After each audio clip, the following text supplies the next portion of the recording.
Hello बच्चा party. जैसा कि मैंने आपको अपने इंट्रोडक्शन वीडियो में बताया था कि मैं और हम आप दोनों मिल करके अपने क्लास 10 की एक नई जर्नी स्टार्ट करने जा रहे हैं, जिसमें मैं आपको एसएसटी पढ़ाऊँगा। मैं आपका SST teacher educator Ashwini Upadhyay. हम लोग बिना कोई टाइम वेस्ट किए सीधा मुद्दे की बात करते हैं, बाकी बातचीत तो करते रहेंगे चैप्टर में। ज्योग्राफी का पहला चैप्टर हम लोग स्टार्ट करने जा रहे हैं। आई बात समझ में? तो इसलिए इस चैप्टर को बोला गया है resource and development. How resources are connected with our development, कि हम रिसोर्सेज के बिहाफ से अपना डेवलपमेंट कैसे करते हैं, कैसे कैसे हम रिसोर्सेज को यूटिलाइज करते हैं, जिससे क्या होता है, इकोनॉमिक ग्रोथ होता है। आई बात समझ में? इकोनॉमिक डेवलपमेंट होता है। तो ये रिसोर्सेज क्या करती हैं? ये रिसोर्सेज इकोनॉमिक डेवलपमेंट को एक्सेलरेट करती हैं। इन्हीं रिसोर्सेज को हम यूटिलाइज करके अपने इकोनॉमिक डेवलपमेंट को बहुत तेज़ी से पा सकते हैं, यानी कि हमारा जो गोल होता है उसे अचीव कर सकते हैं। तो चलो रिसोर्स से डिस्कशन स्टार्ट करते हैं। रिसोर्स क्या होता है भाई? रिसोर्स क्या होता है? रिसोर्स का डिफिनीशन क्या बता सकते हो आप? कोई है बता सकता है? एक बार सोचो, रिसोर्स का डिफिनीशन क्या होता होगा? everything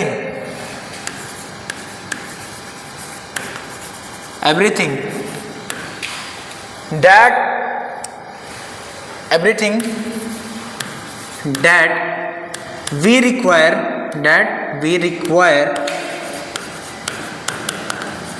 in our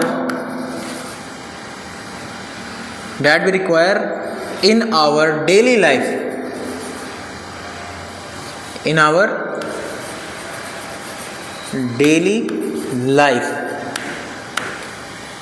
या बोल सकते हैं एक डिफिनीशन ये हो गया। एक डिफिनीशन क्या बोल सकते हैं, जैसा हमारे एनसीईआरटी में लिखा हुआ है, everything available in our environment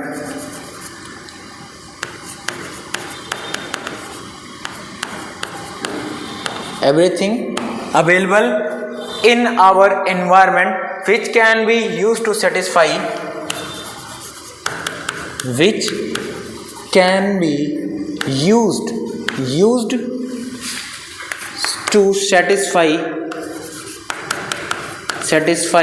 our needs। क्या डिफिनेशन बोला जाता है? क्या ये डिफिनेशन इनफ है रिसोर्सेज को लेकर के? क्या यही हमारे रिसोर्स का डिफिनेशन कंप्लीट हो गया कि everything available in our environment which can be use to satisfy our need is resource. जो कुछ भी अवेलेबल है, हम अपने नीड्स को जिस चीज़ से हम अपने नीड्स को सेटिस्फाई कर सकते हैं, वो सब हो गया रिसोर्स।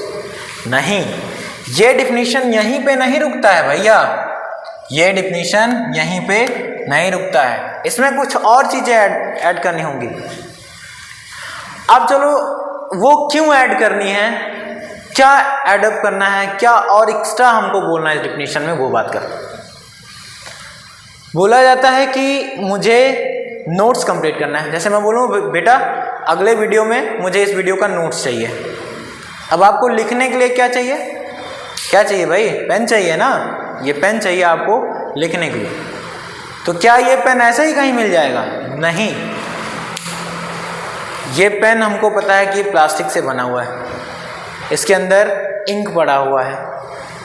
तो हमको क्या चाहिए? हमको ये रिसोर्स एक्सेस करना पड़ेगा। हमको प्लास्टिक चाहिए। प्लास्टिक कहाँ से मिलेगा?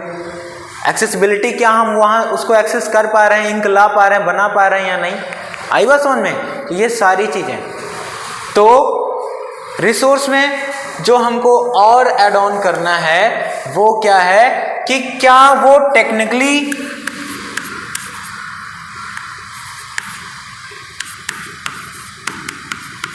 टेक्नोलॉजिकली एक्सेसिबल है भाई? क्या हमारे पास टेक्नोलॉजी है पेन बना पाने की? आई बात समझ में? अच्छा चलो, टेक्नोलॉजी भी है। अब टेक्नोलॉजी कहाँ से लाएंगे? जिस मशीन से मैं ये पेन बनाऊंगा उसको कैसे अरेंज करूंगा, क्या तरीका उसको अरेंज करने के लिए? तो बोलेंगे क्या इकोनॉमिकली फिजिबल है वो? क्या इकोनॉमिकली क्या वो इकोनॉमिकली फिजिबल है?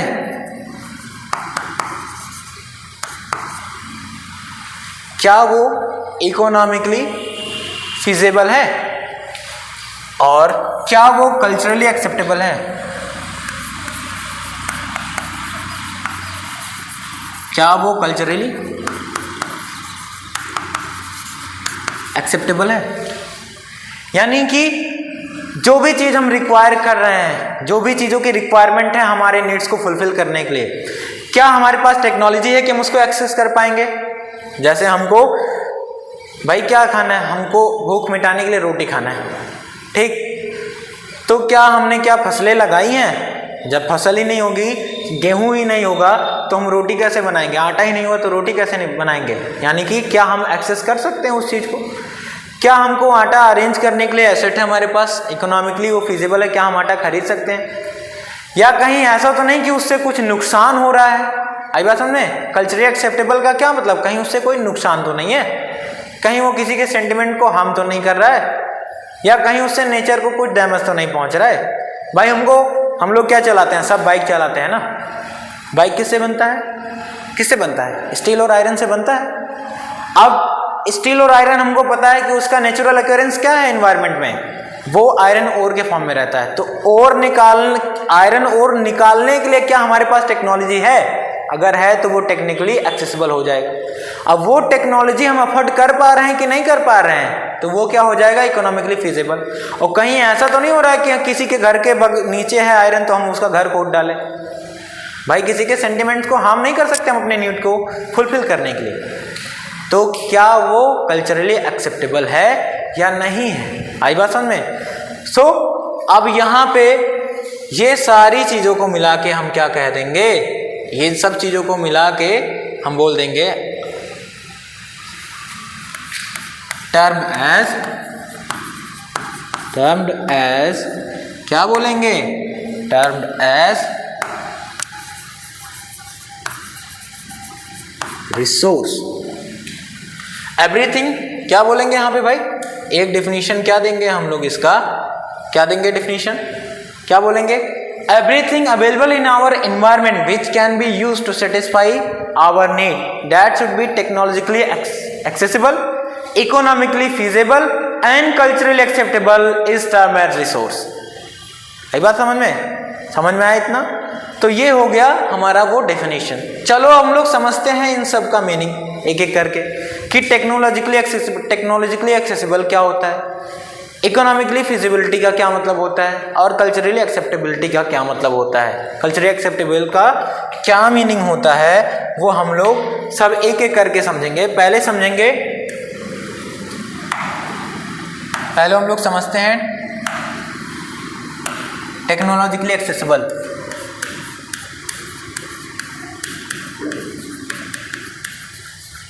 टेक्नोलॉजिकली एक्सेसिबल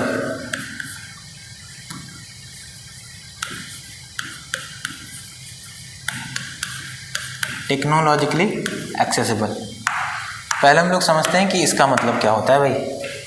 आई बात समझ में? क्या हमारे पास दैट वी आर हैविंग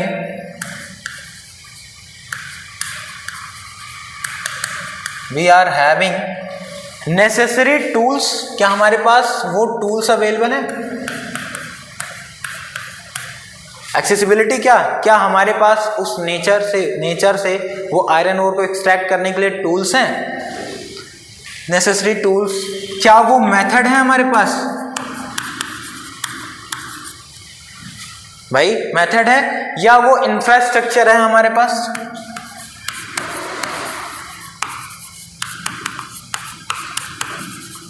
क्या हमारे पास इंफ्रास्ट्रक्चर है वो? तो ये सब क्या हो जाएगा? Having the necessary tools, method, infrastructure available. और ये सब इस चीज से क्या करेंगे? टू एक्सट्रैक्ट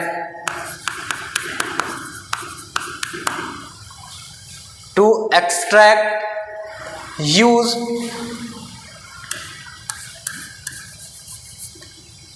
या यूटिलाइज कर सकते हैं। ये होता है टेक्नोलॉजिकली एक्सेसिबिलिटी का मीनिंग। आई बात समझ में? इतना समझ में आया टेक्नोलॉजिकली एक्सेसिबल क्या होता है? तो अभी तक हम लोगों ने बात किया था टेक्नोलॉजिकली एक्सेसिबिलिटी का क्या मतलब होता है, टेक्निकली एक्सेसिबिलिटी का क्या मतलब होता है। अब हम बात करेंगे कि इकोनॉमिकली फिजिबल का क्या मतलब होता है। इकोनॉमिकली फिजिबल सिंपली हम लोग बोलेंगे द कॉस्ट ऑफ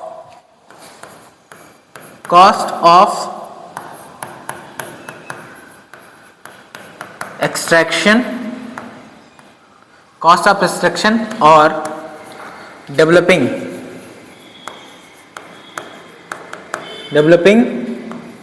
रिसोर्स, वो क्या होना चाहिए, लोअर होना चाहिए, लोअर देन किसके, प्रॉफिट के। क्या होना चाहिए, प्रॉफिट के लोअर होना चाहिए। मीन्स दैट कि इकोनॉमिकली फिजिबिलिटी का ये मतलब होता है कि जिस रिसोर्स को हम क्या कर रहे हैं, एक्सट्रैक्ट करने जा रहे हैं, टेक्नोलॉजी हमारे पास आ गई, आई बात समझे। अब हम क्या करेंगे, उसको ट्रांसफॉर्म करेंगे। तो वो जो कॉस्ट ऑफ ट्रांसफॉर्मेशन यानी कि जो ये प्रोसेसिंग का काम है ना, ये प्रोसेसिंग इकोनॉमिकली फिजिबल है कि नहीं है। सपोज करो कि हमने क्या पता किया कि यहाँ पे क्रूड ऑयल है, क्रूड ऑयल पता चला, तो क्रूड ऑयल मतलब हमको पता चल गया, तो वो एक्सेसिबल हो गया हमारे लिए, ठीक। अब हम जो मशीनरीज यूज करेंगे, आई बात समझ, वही क्या होगा, मशीनरीज जो इंफ्रास्ट्रक्चर डेवलप करेंगे वो क्या हो गया, कॉस्ट ऑफ एक्सट्रैक्शन। कहीं ऐसा तो नहीं है कि जो पेट्रोलियम से प्रोडक्ट हम बनाने वाले हैं उससे महंगा तो हमारा कॉस्ट ऑफ एक्सट्रैक्शन ही हो जाए। यानी कि क्या बोलेंगे हम लोग, इससे क्या ड्राइव करेंगे,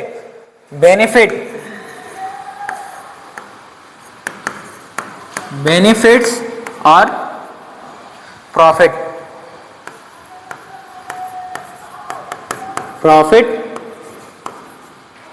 फ्रॉम इट से क्या होना चाहिए, हमको प्रॉफिट मिलना चाहिए। आई बात समझ में। तो ये होता है इकोनॉमिकली फिजिबिलिटी का मीनिंग, ठीक है।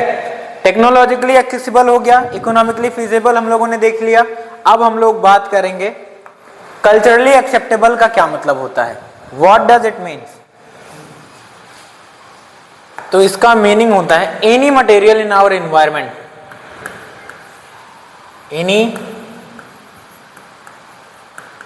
any material in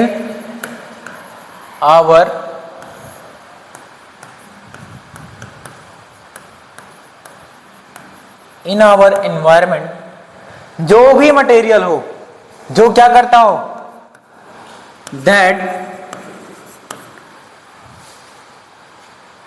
that satisfy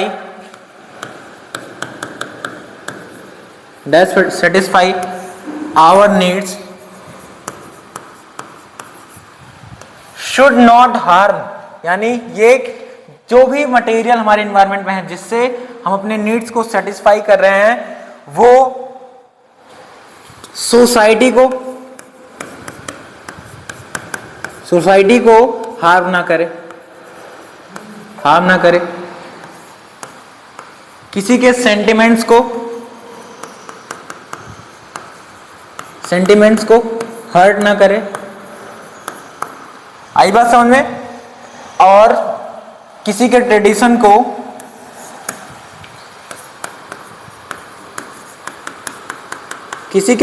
को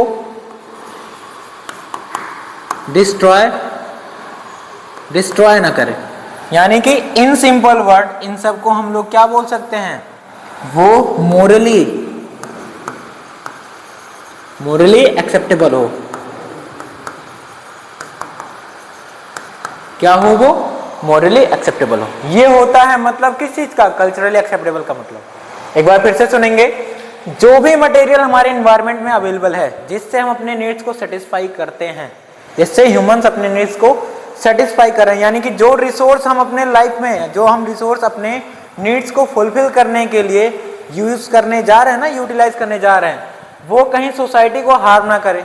अब ये नहीं कि मैंने ट्रक ले लिया तो मैं अपने सोसाइटी के बीच में खड़ा करूंगा, भले ही सबका घर तोड़वा देना पड़े, ऐसा नहीं होगा, है ना, ये नहीं चलेगा।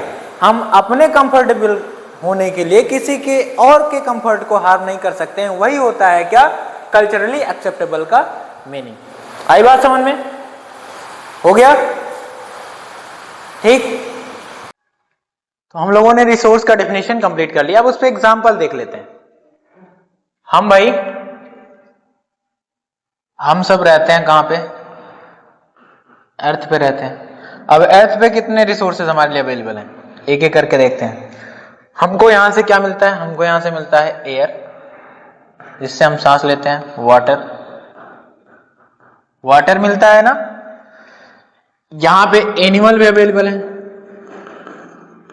एनिमल्स, फूड,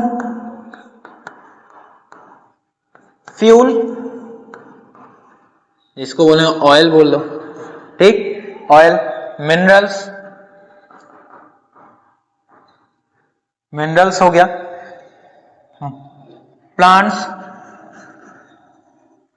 प्लांट्स हो गया, इसके साथ साथ सॉइल और एक्सेट्रा इसी। ये है वो रिसोर्सेज का एग्जाम्पल जिसे हम यूटिलाइज करते हैं, अपने डेली लाइफ में यूज करते हैं। आई बात समझ में? ठीक है ना। हम लोगों ने रिसोर्स का डेफिनेशन तो क्लियर कर लिया और मुझे लगता है कि आपको एग्जाम्पल और डेफिनेशन दोनों समझ में आ गया होगा। अब हम लोग चैप्टर में आगे डिस्कशन करते हैं और एक क्वेश्चन के थ्रू डिस्कशन करते हैं। ठीक है, क्वेश्चन क्या है? How resources are very important for our development. हमारे डेवलपमेंट के लिए या डेवलपमेंट के लिए रिसोर्सेज इंपॉर्टेंट कैसे हैं? आई बात समझ में? इस टॉपिक को हमको डिस्कस करना है। तो यहां पे एक छोटा सा मैं कोट्स लिखता हूं। क्या? जो चीजें हैं, थिंग्स, वो क्या होती हैं? वो ट्रांसफॉर्म होती हैं।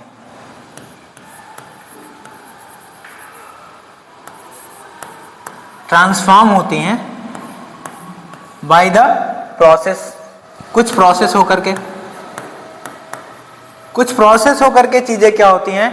ट्रांसफॉर्म होती हैं और उन्हीं चीजों को हम यूटिलाइज करते हैं। तो आपके बुक में एनसीईआरटी में एक फिगर दिया गया होगा, वो फिगर कुछ इस टाइप का होगा।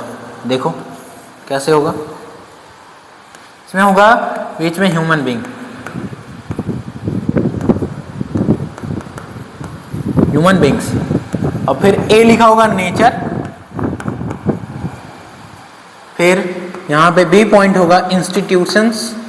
क्या है वो?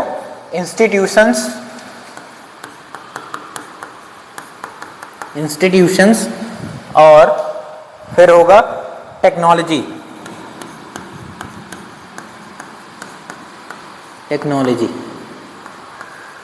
यानी कि क्या बोल रहा है कि human being interact with nature by having some institution with the help of technology. अब ये इसका मतलब क्या होता है? चलो एक एक करके समझते हैं। नेचर क्या है? नेचर हमको प्रोवाइड करता है। नेचर क्या प्रोवाइड करता है भाई? जल्दी बताओ, बोलो क्या प्रोवाइड करता है? Nature provides raw material. Nature क्या प्रोवाइड करता है हमको? नेचर हमको रॉ मटेरियल प्रोवाइड करता है। आई बात समझ में? चलो एक रॉ मटेरियल लिख लेते हैं क्रूड ऑयल, कच्चा तेल। ठीक है, इसमें इंस्टीट्यूशंस का क्या मतलब होता है? इंस्टीट्यूशन को मैं एक सिंपल वर्ड में लिखता हूं, रूल ऑफ एक्सट्रैक्शन।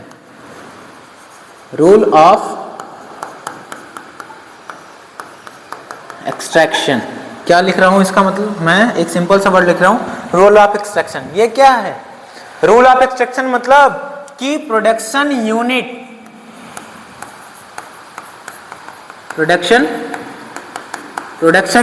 इंस्टीट्यूशन में क्या आएंगे? इंस्टीट्यूशंस में आएंगे वो प्रोडक्शन यूनिट्स, यानी कि रिफाइनरीज, उसके बाद financial centres,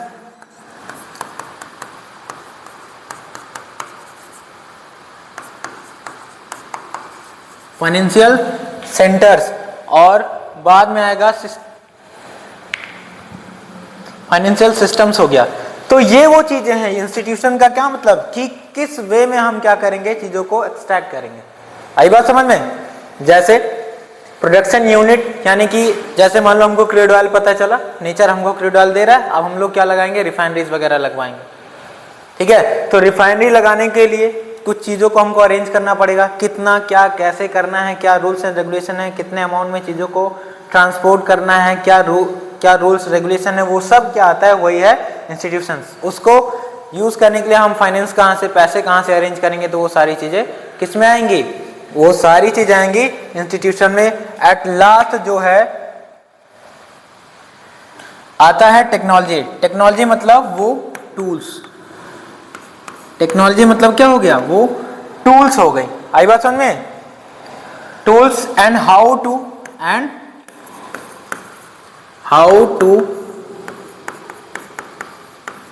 to extract, tools हो गई, और क्या हो गया, how to extract and transform that material, how to extract and transform that material.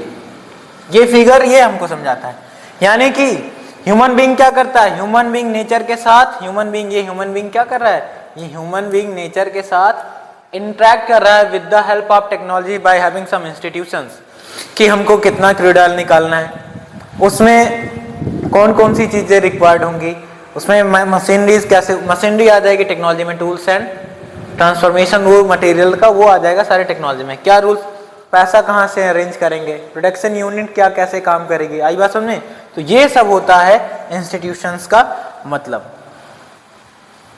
आई बात समझ में, इसको क्या बोला जाता है, इसमें इसको हम बोलेंगे इन सिंपली, जो ह्यूमन बीइंग्स हैं, क्या लिखते हैं लाइन्स में हम लोग लिखते हैं इसको, ह्यूमन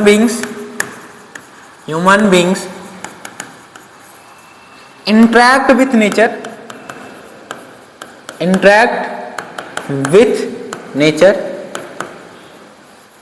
नेचर के साथ इंटरेक्ट करते वो क्या करता है, वो रॉ मटेरियल पाता है। आई बात समझ में, through technology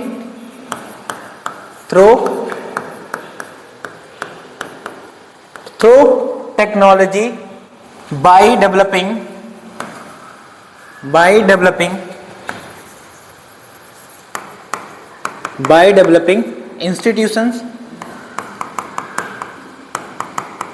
institutions by developing institutions to accelerate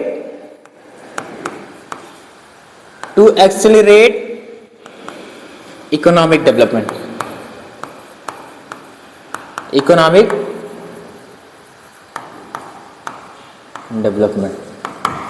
आ गया ना डेवलपमेंट पे, यानी कि हम लोगों ने क्या किया, रिसोर्स से स्टार्ट किया, और देखो ये नेचर में जो रॉ मटेरियल अवेलेबल है वो हो गया रिसोर्स, उसको एक्सट्रैक्ट करने के लिए हम लोगों ने क्या किया, टूल्स अरेंज किया, मशीन्स अरेंज किया, जो चीजें लगी, कैसे प्रोडक्शन यूनिट काम करेगी, रूल्स एंड रेगुलेशन जो हमने सेट किया, आई बात समझ, जो फाइनेंस को अरेंज किया वो इंस्टीट्यूशन हो गया, और इससे हम कर क्या रहे हैं, इससे हम अपने इकोनॉमिक डेवलपमेंट को क्या कर रहे हैं, एक्सीलरेट कर रहे हैं, तेजी से कर रहे हैं, अपना इकोनॉमिक डेवलपमेंट बहुत तेजी से पाना चाह रहे हैं। आई बात समझ में, तो ये वो फिगर का मतलब है। अब एक चीज ये बोला जाता है, जैसे एग्जांपल लेते हैं हम लोग, क्या एक्सट्रैक्शन ऑफ क्रूड ऑयल, एक एग्जांपल लेते हैं, चलो एक एग्जांपल लिखते हैं, एग्जांपल क्या हो जाएगा, एग्जांपल लेते हैं, क्या एग्जांपल हो जाएगा, एक्सट्रैक्शन ऑफ क्रूड ऑयल, कच्चे तेल को हम निकालेंगे, आई बात समझे, extraction of crude oil and conversion of crude oil and conversion of crude oil into petrol and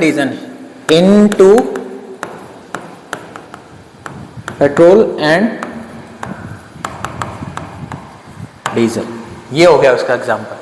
यानी कि हम लोगों ने क्या किया, हम लोगों ने नेचर के साथ इंटरेक्ट किया, वहां से क्रूड ऑयल निकाला, आई बात समझे, कुछ इंस्टीट्यूट्स को डेवलप किया, with the help of technology हमने क्या किया, उसको पेट्रोलियम एंड डीजल में क्या किया, कन्वर्ट किया।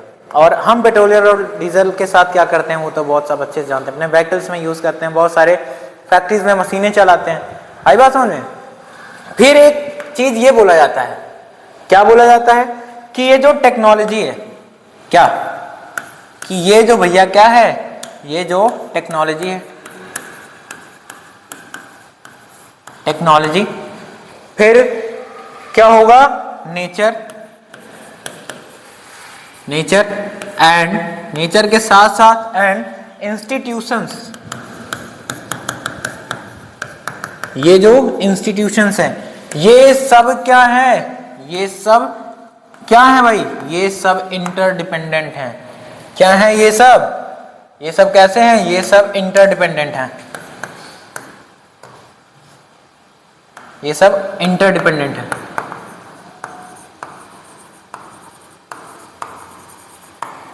इंटरडिपेंडेंट किस चीज के लिए इंटरडिपेंडेंट है, कैसे देखते हैं हम लोग। अगर टेक्नोलॉजी ना हो, नेचर हमको पता है कि यहाँ भाई क्या है, क्रूड ऑयल है, और हमको इस क्रूड ऑयल का क्या क्या करना है और कौन क्या करेगा वो सब पता है, लेकिन हमारे पास वो मशीन ही नहीं है जिससे हम एक्सट्रैक्ट कर सकते हैं, तो इन दोनों का बाकी दोनों का कोई मतलब नहीं। या हमने इंस्टीट्यूशंस भी डेवलप कर लिए, मतलब कि हमको उस क्रूड ऑयल का करना क्या है, उसको निकालने के लिए फाइनेंस कहाँ से लाएंगे, और टेक्नोलॉजी भी है लेकिन यही नहीं पता है कि क्रूड ऑयल कहाँ है, तो भी ये दोनों बेकार हैं। इसलिए बोला जाता है क्या कि टेक्नोलॉजी, नेचर एंड इंस्टीट्यूशन ये क्या है, इंटरडिपेंडेंट हैं।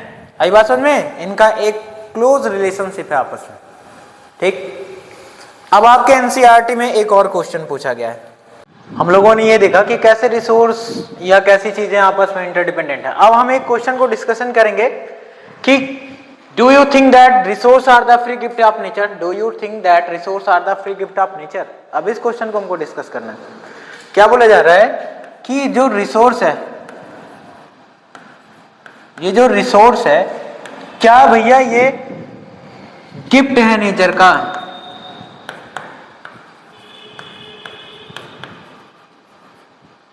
ये गिफ्ट है नेचर का, फ्री गिफ्ट है, नहीं, नो। क्यों नहीं है, क्यों नहीं है भाई, इसके लिए बोला जाता है कि जो रिसोर्सेज हैं, we have resource, we have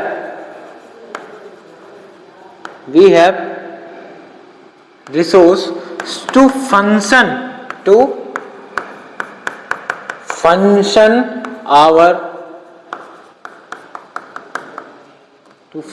our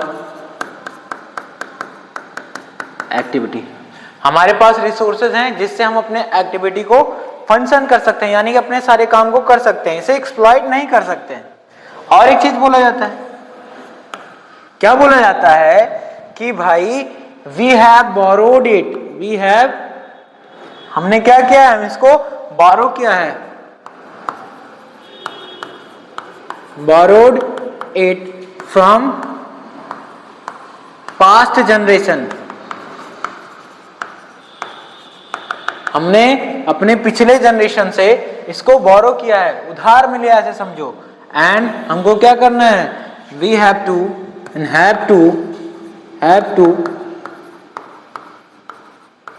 forward it to upcoming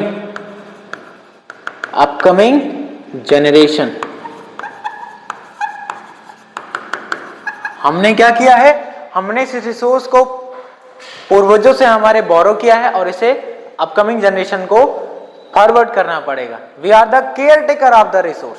और हम क्या कर सकते हैं, हम इस रिसोर्स से क्या कर सकते हैं, केवल अपने एक्टिविटी को फंक्शन कर सकते हैं एट लास्ट।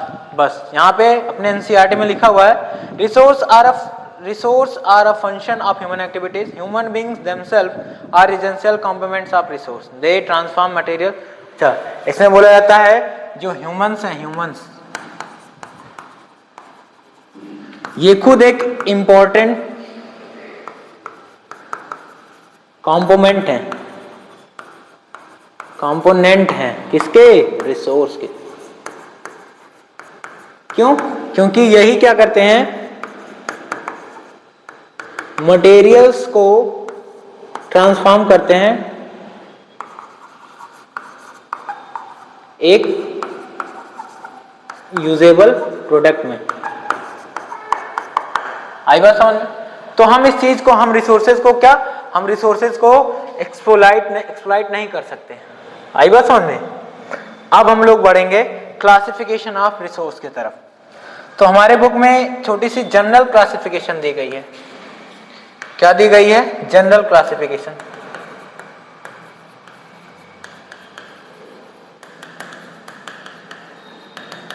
जनरल क्लासिफिकेशन क्या दिया गया है? जनरल क्लासिफिकेशन में रिसोर्सेज को दो पार्ट में कैटेगराइज किया गया है। एक हो गया नेचुरल और एक हो गया, क्या हो गया? वो हो गया ह्यूमन रिसोर्स। एक हो गया नेचुरल और एक हो गया ह्यूमन। नेचुरल रिसोर्स को दो पार्ट में कैटेगराइज किया गया है, रिन्यूएबल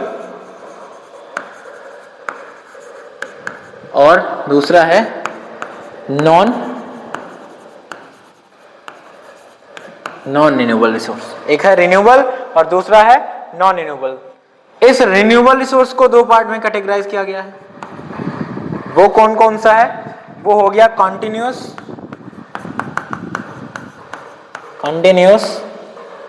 या फ्लो रिसोर्स, जैसे जिसका एग्जांपल हम दे सकते हैं विंड, वाटर, और तो ये क्या है? दूसरा है बायोलॉजिकल। इसको हम लोग क्या बोल सकते हैं? नेचुरल वेजिटेशन,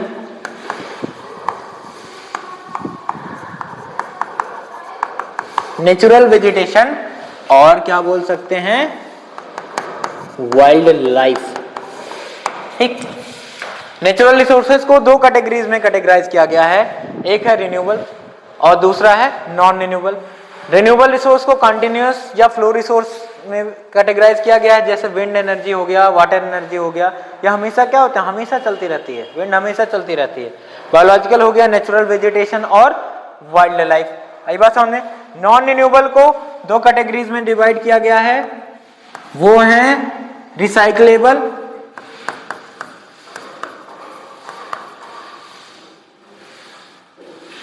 वो क्या क्या है? रिसाइक्लेबल और नॉन रिसाइक्लेबल।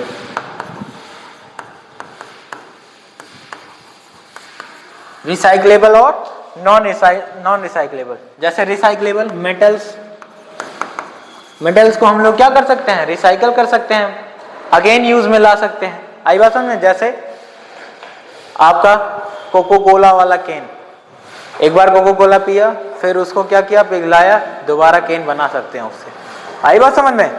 और फिर इधर का एग्जांपल ले लो, फॉसिल फ्यूल। आई बात समझ में? ह्यूमन रिसोर्स को दो कैटेगरीज में डिवाइड किया गया है। एक हो गया स्ट्रक्चरल या इंस्टीट्यूशनल,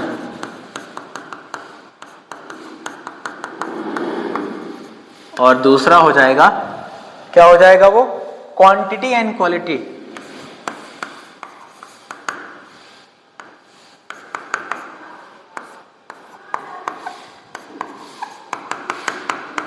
ये हो गया हमारा जनरल क्लासिफिकेशन ऑफ रिसोर्स। आई बात समझ में? अब हम लोग चलते हैं चैप्टर में आगे और देखते हैं क्लासिफिकेशन ऑफ रिसोर्स। तो रिसोर्सेज को चार टाइप से कैटेगराइज किया गया है। On the basis of origin, यानी कि वो आता कहां से है, मिलता कहां से है, ओरिजिन उसका क्या है, उसके बिहाफ पे दो कैटेगरीज में कैटेगराइज किया गया है। पहला है बायोटिक, यानी कि बायोटिक मतलब that is available in biosphere, जो बायोस्फीयर में अवेलेबल है, एंड हैव लाइफ, यानी कि इस बायोस्फीयर में जो कुछ भी अवेलेबल है और जो जिसमें लाइफ है, जो जीवन है जिसमें, वो सब हो जाएगा बायोटिक रिसोर्स। जैसे plant, fish, birds, animal etcetera, ये सब क्या है? ये सब बायोटिक रिसोर्स है। बायोटिक रिसोर्स, अब इसी बायोस्फीयर में कुछ ऐसी चीजें अवेलेबल है जिनमें लाइफ नहीं है लेकिन वो रिसोर्स हैं। ठीक, जैसे एयर हो गया, वाटर हो गया, सनलाइट एक्सेट्रा, ये सब क्या है? ये सब है नॉन रिन्यूएबल, अबायोटिक रिसोर्स है। क्या है ये? अबायोटिक रिसोर्स है। फिर से सुन लो, जो इस बायोस्फीयर में अवेलेबल है, जिसमें क्या है? लाइफ है, वो सब हो गए हैं बायोटिक, जैसे प्लांट हो गया, फिश, बर्ड्स एक्सेट्रा। इसी बायोस्फीयर में जो चीजें जिनमें लाइफ नहीं है वो हो गए अबायोटिक रिसोर्स, जैसे एयर, वाटर, सनलाइट एक्सेट्रा। अगला आता है category on the basis of exhaustibility. Exhaustibility के बिहाफ पे इसको दो कैटेगरीज में डिवाइड किया गया है, दो पार्ट्स में डिवाइड किया गया है, that is renewable and non renewable resource. आई बात समझ में? किसमें किसमें किया गया है? Renewable and non renewable resource. Renewable क्या होता है? That can be renewed once exhausted और फिनिश्ड। एक बार जो कोई चीज खत्म हो जाए या एग्जॉस्ट हो जाए या फिनिश हो जाए, उसे हम दोबारा रिन्यू कर सकते हैं, बहुत जल्दी से रिन्यू कर सकते हैं। जैसे वाटर, विंड एनर्जी एक्सेट्रा, ये सब क्या है? रिन्यूएबल रिसोर्स हैं। ठीक, अब इनको भी दो कैटेगरीज में डिवाइड किया गया है। वो कौन कौन सी हैं? वो हैं भैया, वो है कॉन्टिन्यूअस या फ्लो रिसोर्स, जैसे सनलाइट हो गया, solar energy, wind energy, water, ठीक है, और biological, forest and wildlife. ठीक, नॉन रिन्यूएबल में आते हैं that takes millions of year in their formation once exhaust. अगर ये ऐसा नहीं है नॉन रिन्यूएबल रिसोर्स की एक बार खत्म हो गया तो दोबारा बनेगा, नहीं बनेगा भैया, बनेगा, बिल्कुल बनेगा, बट वो बहुत ज्यादा टाइम लेगा, मिलियंस ऑफ ईयर लेगा। आई बात समझ में? इतना टाइम लेगा कि हमारी कई जनरेशंस खत्म हो जाएंगी, फिर भी उसको एक बार दोबारा बनते नहीं देखेंगे। आई बात समझ में? इसलिए उसको क्या बोला जाएगा? नॉन रिन्यूएबल रिसोर्स बोला जाता है। ये भी दो कैटेगरीज में डिवाइड किया गया है, रिसाइक्लेबल, नॉन रिसाइक्लेबल। आई बात समझ में? जैसे मेटल्स, सिल्वर, गोल्ड, आयरन, ये सब को हम क्या कर सकते हैं? बार बार रिसाइकल कर सकते हैं। जैसे कोल, पेट्रोलियम हो गया, एक बार बाइक में पेट्रोल डाला, बाइक चलाया, धुआं बन के उड़ गया, तो फिर धुएं से हम पेट्रोल नहीं बना सकते, है ना? तो ये किसमें कैटेगराइज किया गया है? ये नॉन रिन्यूएबल रिसोर्स में कैटेगराइज किया गया है। आया दोनों समझ में? कोई दिक्कत नहीं ना? अब आगे बढ़ते हैं हम लोग। अब अगला आता है तीसरा आता है on the basis of origin, और ओरिजिन के on the basis of ownership, और ओनरशिप के बिहाफ पे रिसोर्सेज को चार कैटेगरीज में कैटेगराइज किया गया है। ओनरशिप मतलब कि इसको ओन कौन करता है, इसका मालिक कौन है, सिंपल सा क्या हुआ है मतलब उसका, इसका मालिक कौन है। ठीक, पहला इसमें आता है इंडिविजुअल रिसोर्स। पहला क्या है? Individual resource, owned privately. जैसे मैं, मेरी बाइक, मेरा घर, मेरी कार, मेरे प्लॉट्स, मेरी प्रॉपर्टी, वो सब क्या है? वो मेरी है, आप लोगों की नहीं है। वो सब क्या है? वो मेरी है। तो उसका ओनर कौन हो गया? मैं एक इंडिविजुअल हूं। तो इस बिहाफ पे ऐसे रिसोर्स को जिसे कोई एक प्राइवेटली ओन्ड करता है, उसे क्या बोला जाता है? उसे बोला जाता है इंडिविजुअल रिसोर्स। एक बात समझ में? अगला आता है कम्युनिटी ओन्ड रिसोर्स, जिसको पूरी कम्युनिटी, जिसकी मालिक कौन होती है? कम्युनिटी होती है। जैसे एक्सेसिबल टू द कम्युनिटी, जिसे सब लोग एक्सेस कर सकते हैं, जैसे गवर्नमेंट हॉस्पिटल्स, गवर्नमेंट कॉलेजेस, जो चाहे वो एडमिशन ले। आई बात समझ में? Picnic spots, tourism, tourist place, उन सब जगहों पे हम लोग पब्लिक फैसिलिटीज, इन सब को पूरी कम्युनिटी एक्सेस करती है। तो ये क्या हो जाएगा? क्या हो जाएगा? ये कम्युनिटी ओन्ड रिसोर्स हो जाएगा। ठीक, और अगला आता है नेशनल रिसोर्स। रिसोर्सेज, जैसे मान लो हमारे इंडियन बाउंड्री के अंदर जितनी भी रिसोर्सेज होंगे, चाहे वो नदियां हैं, मिनरल्स हैं, आई बात समझ में? जो कुछ भी होगा, मिनरल्स, फॉरेस्ट, ये सब किस में आता है? ये सब आता है नेशनल रिसोर्स में। किस में आता है? ये सब आता है नेशनल रिसोर्स में। इसके साथ साथ वो ओशियन एरिया, जैसे मान लो यहाँ पे क्या है, ये हमारा इंडिया हो गया, ठीक, ऐसे रफली बना लेते हैं हम लोग। तो यहां से यहां तक क्या हो गया? ये 12 नॉटिकल माइल्स हो गया। तो इतने एरिया को हम लोग क्या बोलेंगे? नेशनल रिसोर्स में। यानी कि ocean area up to 12 nautical miles, इसको क्या बोला जाएगा? ये भी नेशनल रिसोर्स में आता है। आई बात समझ में? अब अगला आता है इंटरनेशनल रिसोर्स। इंटरनेशनल रिसोर्स वो रिसोर्स होता है जिसे कोई कंट्री ओन नहीं करती है। आई बात समझ में? यानी कि 200 नॉटिकल माइल्स के बियॉन्ड जो भी एरिया होता है ओशन का, उसे बोलते हैं ओपन ओशन बोलते हैं। क्या बोलते हैं? ओपन ओशियन बोलते हैं, और ये बिलोंग करता है इंटरनेशनल अथॉरिटी, इसी को इंटरनेशनल रिसोर्स बोला जाता है। उसका ओनर कौन होता है? अगर हमें उसे एक्सेस करना हो तो हमें यूएन से परमिशन लेना पड़ेगा। ऐसा नहीं कि हम एक्सेस नहीं कर सकते हैं, हमें यूएन से परमिशन लेना पड़ेगा। तो ऐसे रिसोर्सेज को हम लोग बोलते हैं इंटरनेशनल रिसोर्स। आई बात समझ में? अब अगला है, इसके आगे है भाई, on the basis of status of development. क्या है? On the basis of status of development.